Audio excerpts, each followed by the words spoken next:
This is going to be a discussion of section 12.8. It's going to be a fairly quick one. Interference. Wave phenomenon that occurs when two or more waves overlap in the same region of space are grouped under the heading interference.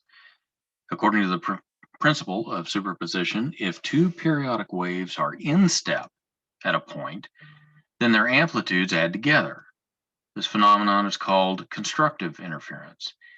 If the waves are a half cycle out of step at a point, the resulting amplitude is smaller, and the phenomenon is called destructive interference.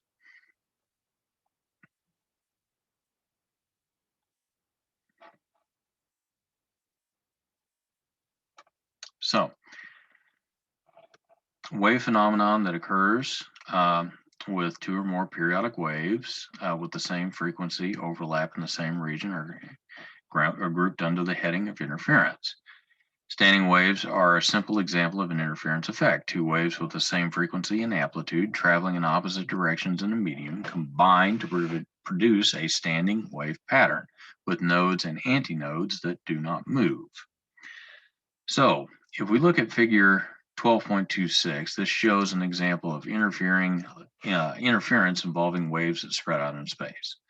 So you've got two speakers driven by the same amplifier, emit identical sinusoidal sound waves with the same constant frequency. We place a microphone at point P in the figure right here, equidistant from the speakers. Wave crests emitted from the speakers at the same time travel equal distances and arrive at point P at the same time. The amplitudes add according to the principle of superposition. The total wave amplitude at P is twice the amplitude from the individual wave, and we can measure this combined amplitude with a microphone. And so when interference causes an increase in amplitude, we call it constructive, and we say that the waves reinforce each other. But let's say we move this from point P to point Q, and the distance from the two speakers to the microphone differ by half a wavelength. So this is D2 and this is D2 plus 1/2 a wavelength. The two waves arrive at a half cycle out of step. A positive crest from one speaker arrives at the same as a negative crest from another, and the net amplitude measured by the microphone at Q is much smaller than the one where only one speaker is present. When interference causes a decrease in amplitude, we call it deconstructive interference or cancellation. So let's kind of see what the, normally I don't play these because I will leave it for you guys to do it, but the description here is so short.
So I hope that helped a little bit.